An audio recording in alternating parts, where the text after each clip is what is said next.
ጦርነቱ ከመጀመሩ በፊት እንደ እነዚህ ሰዎች ምን ሆነው ነው ኒኩሌር ታጥቋል ወይ እንል ነበር። ኒኩሌር ታጠቀ እንኳን እንደዚህ አይፎክርም ስንል ነበር።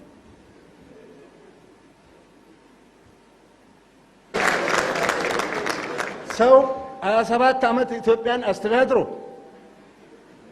27 ዓመት ኢትዮጵያን አስተዳድሮ ኢትዮጵያ የሚባል ትልቅ አገር፣ ግዙፍ አገር፣ ጥንታዊ አገር፣ የታወቀ አገር፣ የሚከበር አገር አስተዳድሮ ከዛ ወርዶ ክልል ሄዶ ክልል ላይ ደግሞ የፓርቲ ፕሬዝዳንት፣ የፓርቲ ሊቀመንበር፣ የክልል ፕሬዝዳንት፣ ቢሮ ኃላፊ ምናምን ተብሎ ቆይቶ አሁን በየገጠሩ እግረኛ ሆኖ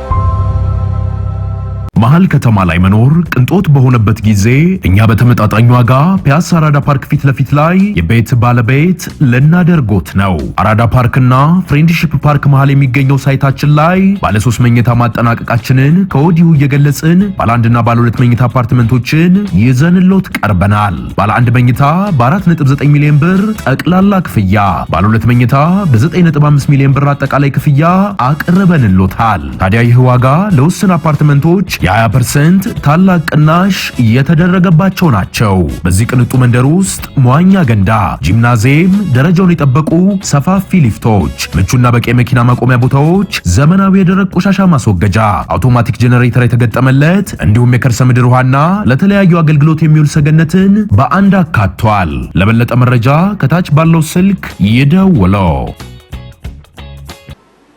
ውድ የመከላከያ ሰራዊት ጀነራል መኮንኖች፣ የተከበራችሁ የአዲስ አበባ ከተማ ነዋሪዎች፣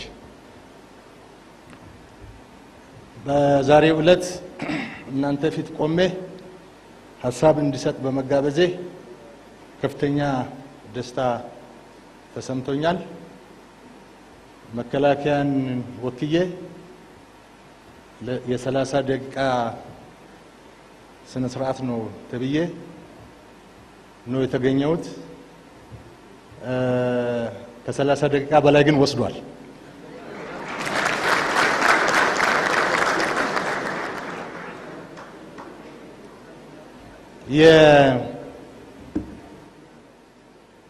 የመከላከያ ሰራዊትና ህዝብ የሚል ነገር የተለያዩ ነገሮች አይደሉም። መከላከያ ህዝብ ይጠብቃል፣ አገር ይጠብቃል። ህዝቡ በአገሪቱ የሚኖረው አገር ሲኖር ነው። አገር እንዳይደፈር አገር የሚጠብቀው ደግሞ መከላከያ ነው። ህዝቡ ደግሞ መከላከያ በደንብ አገር እንዲጠብቅ ምግብ ያቀርባል፣ ትጥቅ ያቀርባል፣ ደሞዝ ይከፍላል፣ ሁሉ ነገር ያደርጋል። እና ህዝቡ ይሄን ሲያደርግ ሰራዊቱ ደግሞ ይሄ ህዝቡ የሰጠውን አቅም ተጠቅሞ ራሱን ያደራጃል፣ ይሰለጥናል፣ ይታጠቃል። ከዛ በኋላ ህዝቡ የሰጠውን አገር የመከላከል ስራ ይሰራል። አንዱ ያለ አንዱ ሊኖር አይችልም። ህዝብ ያለ መከላከያ ሊኖር አይችልም። መከላከያም ያለ ህዝብ ሊኖር አይችልም። ሁለቱ የተቀናጁ የተጣመሩ ነገሮች ናቸው። ህዝብ ደግሞ ከመከላከያም በላይ ነው። ምክንያቱም የሁሉ ነገር ምንጭ ህዝብ ነው። ሁሉንም ሪሶርስ የሚያቀርብ ህዝብ ነው። ሞራል የሚያቀርብ ህዝብ ነው። ልጁን የሚሰጥ ህዝብ ነው። እና መከላከያ ሰራዊት ከራስ በላይ ለህዝብ የሚል እሴት አለው። እሴቱ የሚመነጨው ከዚህ አስተሳሰብ ነው። ሰሞኑን በገጠመን ጦርነት ህዝባችን በነቂስ ወጥቶ ከጫፍ እስከ ጫፍ ነው ከኛ ጋር የቆመው። የአዲስ አበባ ህዝብም እሱን ያደረገው። የአዲስ አበባ ህዝብም እሱን ያደረገው። የአዲስ አበባ ህዝብና የመከላከያ ሰራዊት ትንሽ ይመሳሰላሉ።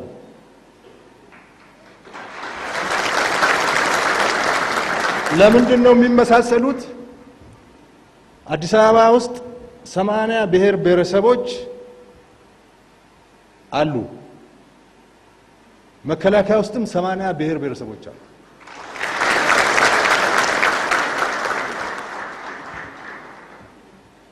መከላከያ ትንሿ ኢትዮጵያ ይባላል። አዲስ አበባም ትንሿ ኢትዮጵያ የሚባል ይመስለኛል። ስለዚህ የአዲስ አበባ ህዝብ የካፒታል ከተማ ህዝብ ስለሆነ ሌሎቹ ህዝቦች ያደረጉትን አይነት ድጋፍ፣ ሞራል የሚሆን ድጋፍ፣ ሰራዊቱን የሚያጠናክር ድጋፍ በአንድ ሳምንት ጊዜ ውስጥ ሰርቶ ሞቢላይዝ አድርጎ አመራሩ፣ ህዝቡ፣ የከተማው መዋቅር በሙሉ ተረባርቦ የሰራችሁት ስራና የገለጻችሁልን ክብርና ምስጋና እጅግ በጣም ጎንበስ ብዬ በሰራዊቱ ስም እቀበላለሁ።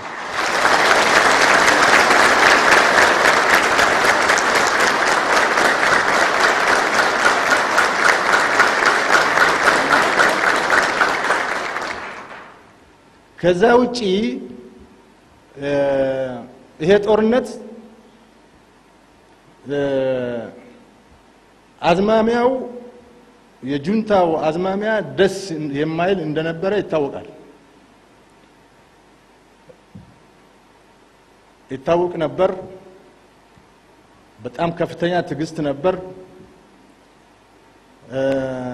ግን አሁን ባደረገው መልክ ያደርጋል ብለን የገመትነው አይመስለኝም። እኔም አልገመትኩም። አሁን ባደረገው መልክ ያደርጋል ብዬ አልገመትኩም። ለምንድን ነው ያልገመትኩት? አንደኛ ሕገ መንግስቱ በፈቀደለት መሰረት ሚሊሻና ፖሊስ ማደራጀት መብት አለው። ሚሊሻና ፖሊስ ሲያደራጅ የራሱን ክልል ለመከላከል እንጂ ኢትዮጵያን ለመውረር ይጠቀምበታል ተብሎ አይታሰብም። ምክንያቱም ጤነኛ አእምሮ ያለው ሰው እንደዛ ያስብ ስለማያስብ ማለት ነው። እኔ ጤነኛ አእምሮ ነው ያለኝ። እኔ ጤነኛ አእምሮ ነው ያለኝ ብዬ አስባለሁ። ስለዚህ ሕገ መንግስቱ በሰጠው መብት ሚሊሻና ፖሊስ አደራጅቶ ውስጣችንን ደግሞ በዘር ከፋፍሎ ወደ መከላከያ ሰራዊት የገቡ የትግራይ ልጆችን ኢትዮጵያን ለመጠበቅ ሳይሆን የቲፒኤልኤፍን አጀንዳ እንዲጠብቁ ለማድረግ ቀስቅሶ ይሄን አቀናይቶ ኢትዮጵያ ላይ ወረራ ይከፍታል ብሎ ያሰበ የለም። ይሄን ሳስብ ነበር ስጠረጥር ነበር የሚል ሰው ካለ በጣም ተሳስቷል። ምክንያቱም እንደዚህ አይነት ታሪክ በዓለም እኔ ሰምቼ አላውቅም። አንድ ክልል የራሱን ኃይል ይዞ የፌደራል ሰራዊት ወሮ ፌደራል ሰራዊቱን የራሱ አድርጎ ፌደራል መንግስት ገልብጦ ስልጣን ሲይዝ ሲታገል ሰምቼ አላውቅም። ስለዚህ ሰምቼ ስለማላውቅ በታሪክም ስለሌለ እንደዚህ ይደረጋል ብሎ ያሰበ የለም። ግጭት ይፈጠራል። ወደ ግጭት ሊያስገቡን ይችላሉ። አዝማሚያቸው ወደሱ ነው። ግጭት ሲፈጽሙ ምን እናደርጋለን የሚል ነው እንጂ የነበረን አሁን እነሱ በሰሩት ስትራቴጂ ይመጣሉ ተብሎ የተገመተ አይደለም። ምክንያቱም ቅድም እንደገለጽኩት ከኛ ጋር ያለው የትግራይ ልጅ የኢትዮጵያ መከላከያ ሰራዊት አባል ነው። ኢትዮጵያን ለመጠበቅ ቃል ኪዳን ገብቶ ሰልጥኖ ከኛ ጋር የታገለ ነው። ከኛ ጋር የበላ ነው። ከኛ ጋር የጠጣ ነው። ከኛ ጋር የለበሰ ነው። ችግር የተጋራ ነው፣ አብሮ የተዋጋ ነው። ይሄ ኃይል ተለይቶ ተቀስቅሶ በዘር ተደራጅቶ የኢትዮጵያን 80 ብሔር ብሔረሰቦች ይወጋል ብሎ የገመተ ካለ እሱ ጠንቋይ መሆን አለበት።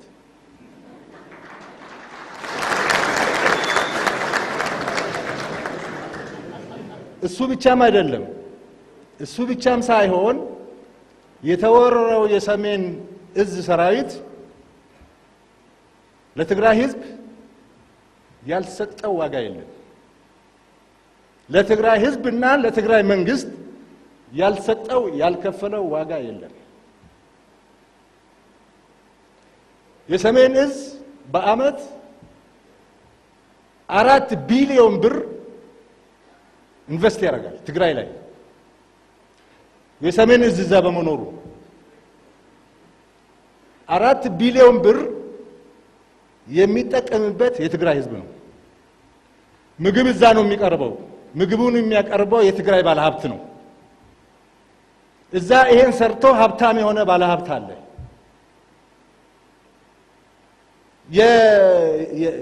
የቢሮ ዕቃ ይሁን የጥገና ዕቃ ይሁን የሕክምና ዕቃ ይሁን ሁሉ ዕቃ እዛ አካባቢ ያለ ሰው ነው የሚያቀርበው። ሰራዊቱ በጀቱን ይቀበላል፣ የሚገዛውን ነገር ይወስናል፣ ጨረታ ያወጣል፣ ይወዳደራሉ፣ ያሸንፋሉ፣ ይነግዳሉ፣ ሀብታም ሆነዋል። አንድ ይሄ ነው። ትግራይ ገበያ እንዲሟሟቅ ያደረገ እዝ ነው የሰሜን እዝ። የትግራይ ገበያ እንዲሞቅ፣ እናቶች ጠላ ሸጠው መኖር እንዲችሉ፣ ነጋዴው ነግዶ ለመከላከያ ሰራዊት ገዝቶ ሸጦ አትርፎ ህይወቱን እንዲገፋ ተደርጓል። 20 ዓመት ከተሞች በሙሉ ሞቋል። ሰው G+2 ቤት ይሰራ ነበር። ፌደራል መንግስት የሚመድበው በጀት አለ። መከላከያ በዚህ በኩል ኢንጀክት የሚያደርገው አለ። ትግራይን እኮ ጠቀምናት እንጂ የጎዳናት 5 ሳንቲም የለም። ለህዝቡ ብቻም ሳይሆን ለራሱ ለጁንታው እንዲመራ ማርኬት እንዲፈጠርለት ተደርጓል።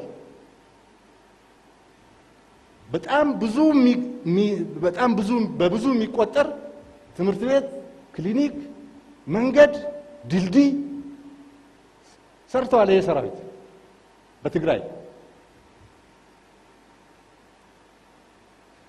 የሰሜን እዝ ሰራዊት ለሰሜን ለትግራይ ያደረገውን የደቡብ እዝ ሰራዊት ለደቡብ እዝ ህዝቦች አላደረገም።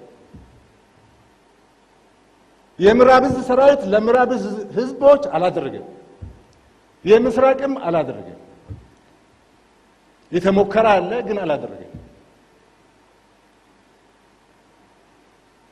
እንዴ ሰሜን እዝ እኮ ትምህርት ቤት ለመስራት በጀት ነው የሚመድበው በየዓመቱ።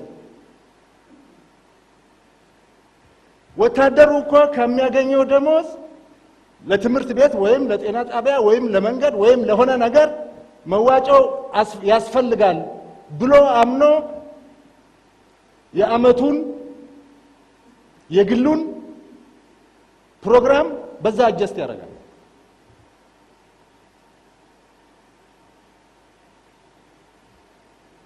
ያ ሰራዊት ደግሞ እዛ የሰፈረው የትግራይ ህዝብ ከኤርትራ ጋራ የቦርደር ችግር ስላለው ይሄ ህዝብ መጠበቅ አለበት ብሎ ነው እዛ ሰፈረው።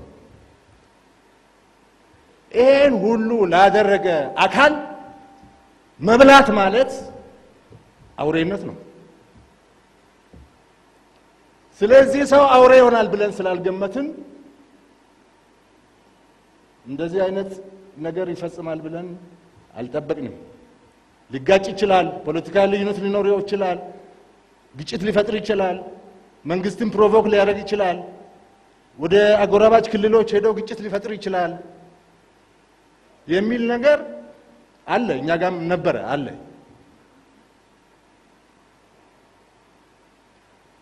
ግን አሁን በፈጸሙት ደረጃ ይሄዳሉ ተብሎ መገመት አስቸጋሪ ነው፣ ሰው ከሆንክ ማለት ነው። ይሁንና እንኳን እኛ አልጀመርነው በጦርነት መርህ ፍትሃዊ ሲሆን ጦርነቱ ታሸንፋለህ፣ ፍትሃዊ ካልሆነ ትሸነፋለህ።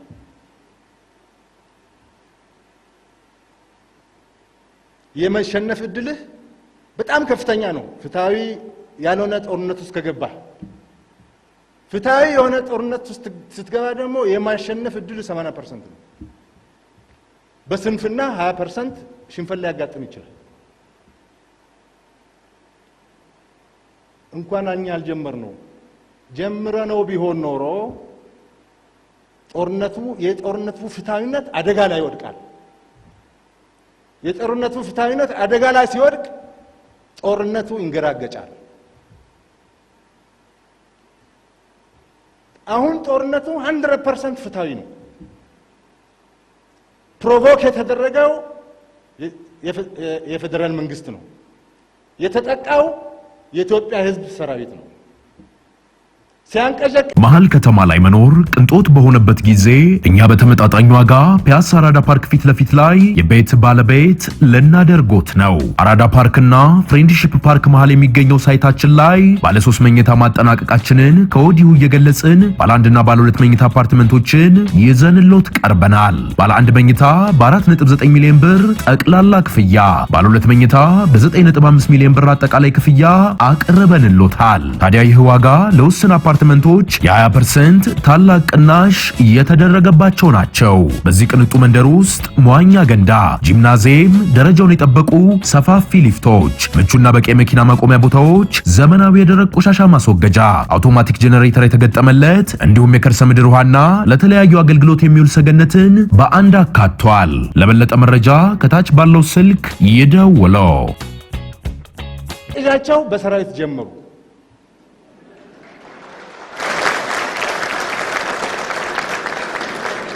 ሲያንቀዠቅዣቸው በሰራዊት ጀመሩና አንድ ወታደር እንደ አንድ ወታደር ይሰራ ከነበረ እንደ 10 ወታደር እንዲሰራ አደረጉት።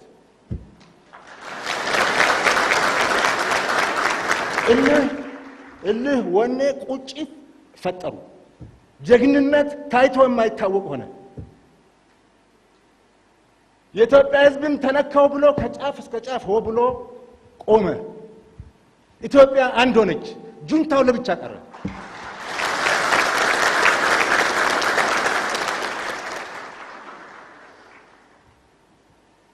ትልቁ ጦርነት የተጠናቀቀው መቀሌ ስንቆጣጠር ነው። ከዛ በኋላ ወደ ምዕራብ ትግራይ ወደ አብያዲ የሚባል አቅጣጫ ሸሽቷል። እነ ጌታቸው ረዳ ሲፎክሩ፣ እነ ደብረ ጽዮን ሲፎክሩ፣ እነ ስዩም መስፍን ሲፎክሩ ጦርነቱ ከመጀመሩ በፊት እንዴ እነዚህ ሰዎች ምን ሆነው ነው ኒኩሌር ታጥቋል ወይ እንል ነበር። ኒኩሌር ታጠቀ እንኳን እንደዚህ አይፎክርም ስንል ነበር።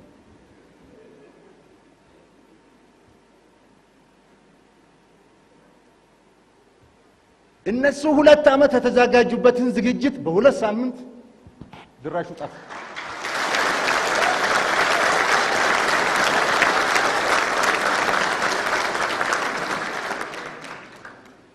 አሁን ያ የሚፎክር የነበረ በሙሉ ከመኪና ወርዶ ጠፍቷል።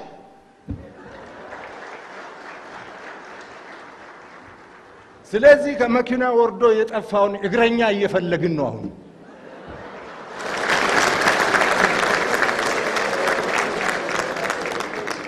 ሰው 27 ዓመት ኢትዮጵያን አስተዳድሮ 27 ዓመት ኢትዮጵያን አስተዳድሮ ኢትዮጵያ የሚባል ትልቅ አገር፣ ግዙፍ አገር፣ ጥንታዊ አገር፣ የታወቀ አገር፣ የሚከበር አገር አስተዳድሮ ከዛ ወርዶ ክልል ሄዶ ክልል ላይ ደግሞ የፓርቲ ፕሬዝዳንት፣ የፓርቲ ሊቀመንበር፣ የክልል ፕሬዝዳንት ቢሮ ኃላፊ ምናምን ተብሎ ቆይቶ አሁን በየገጠሩ እግረኛ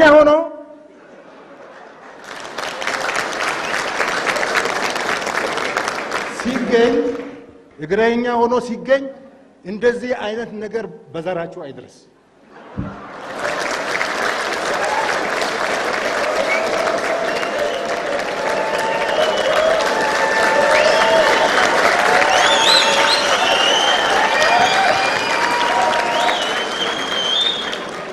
አሁን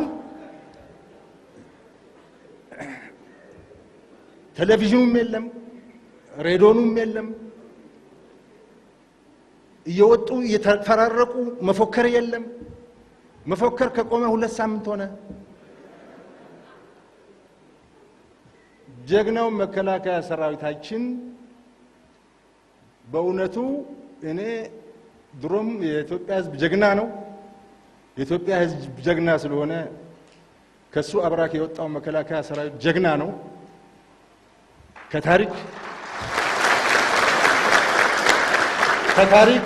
ከታሪክ እንዳነበብኩት እንደተማርኩት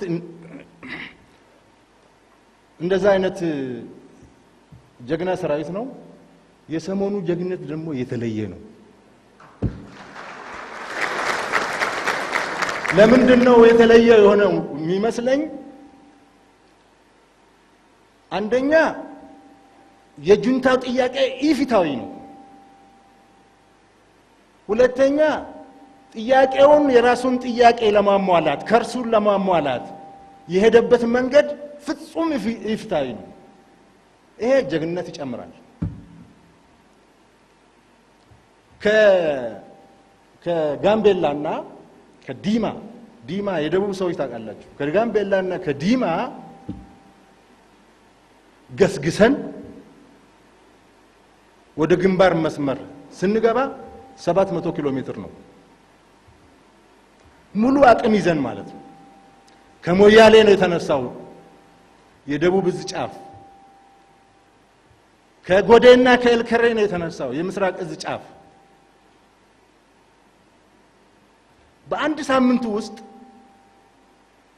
150-200 ኮንቮይ መግበን አጓጉዘን ሞቢላይዝድ አድርገን በአጭር ቀን ወደ ጦርነት ቀጠና መግባት ከዚህ በፊት የተደረገ አይመስለኝም።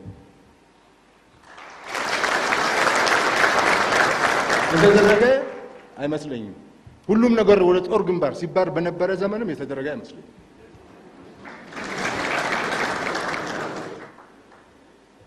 ከዛ በኋላ ደግሞ ከሰሮቃ ጫፍ እስከ መቀሌ 700 ኪሎ ሜትር ነው። 700 ኪሎ ሜትር በእግር ነው። እንትን እንዳይመስላችሁ፣ በኮብራ እንዳይመስላችሁ፣ በእግር ነው። በእግር ማለት ምን ማለት ነው? መንገድ ይዞ መሄድ አይደለም። በእግር ነው ማለት እያንዳንዱን ተራራ እየፈተሽክ በእያንዳንዱ ተራራ ላይ ያለው ነገር ንጹህ መሆኑን እያረጋገጥክ ከዛ በኋላ ጠላት ደግሞ ያስቀመጣቸው ማነቆዎች አሉ። ማነቆ ብሎ ያስቀመጣቸዋል። ማነቆቹ ላይ ደግሞ ተዋግተህ ምሽግ ሰብረህ ደምስሰህ እያለፍክ ነው። ስለዚህ ከሰሮቃ ገባን፣ ዳንሻ ተዋጋን፣ በአከር ተዋጋን፣ ኢድሪስ ተዋጋን፣ አድሃገራይ ተዋጋን፣ አድዳሮ ተዋጋን፣ ሽሬ ተዋጋን፣ አድዋ አልፈን ሰለክላካ ተዋጋን፣ ሐውዜን ተዋጋን። ከዛ በኋላ ነው መቀሌ ገባ ነው። እያንዳንዱ ይሄ ውጊያ ታንክ አለው፣ መድፍ አለው፣ ሁሉ ነገር አለው። እኩል ነው የታጠቅ ነው። ምክንያቱም የኛን ስለዘረፉ እኩል ነው የታጠቅ ነው። እኩል ስለታጥቀናል። ግን እኛ በጀግንነት፣ በፍትሃዊነት፣ በሞራል፣ በቁርጠኝነት፣ በውጊያ ስልትና ጥበብ ብልጫ ስላለን አሸንፈናቸዋል።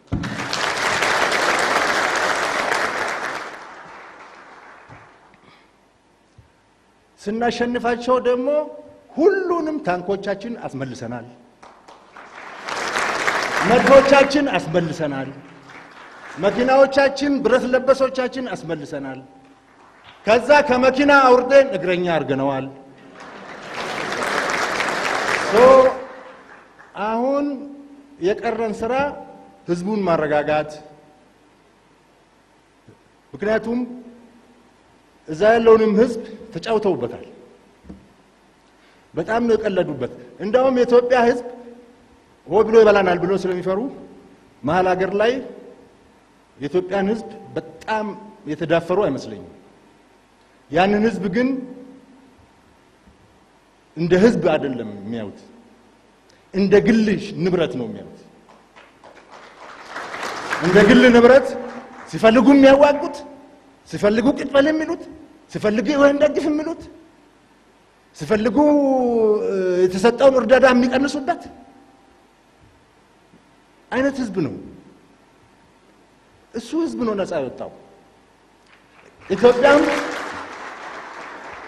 እሱ ህዝብ ነፃ በመውጣቱ ለኢትዮጵያ ህዝብ ደስ ሊለው ይገባል። የኢትዮጵያ ህዝብ ደግሞ ለ50 ዓመት ለቅሶ በመገላገሉ ደስ ሊለው ይገባል። የቀረው ስራ በጣም ወደ ፖሊስ ስራ የተጠጋ ነው። እሱን እየሰራን ነው። ሙሉ በሙሉ ድላችሁን ሙሉ ለማድረግ እየሰራን ነው። ህዝቡ ይሄንን በወኔ እንድንሰራም ከኛ ጋር በጣም ቆሟል። የአዲስ አበባ ህዝብም በከፍተኛ ደረጃ ቆሟል። እኔ እንትኑን ነው ጊዜው ነው የገረመኝ። በዚህ ጊዜ ይሄ ሁሉ አቀናይቶ በየመንደሩ አንቀሳቅሶ ይሄን ያህል ሀብት መሰብሰብ ከባድ ስራ ነው። እንደዚህ እንድትሆኑ ያደረጋችሁ እናንተ ራሱ ቁጭት አለባችሁ ማለት ነው።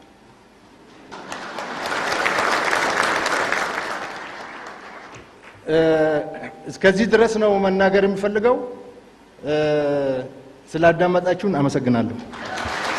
ክቡር ጀነራል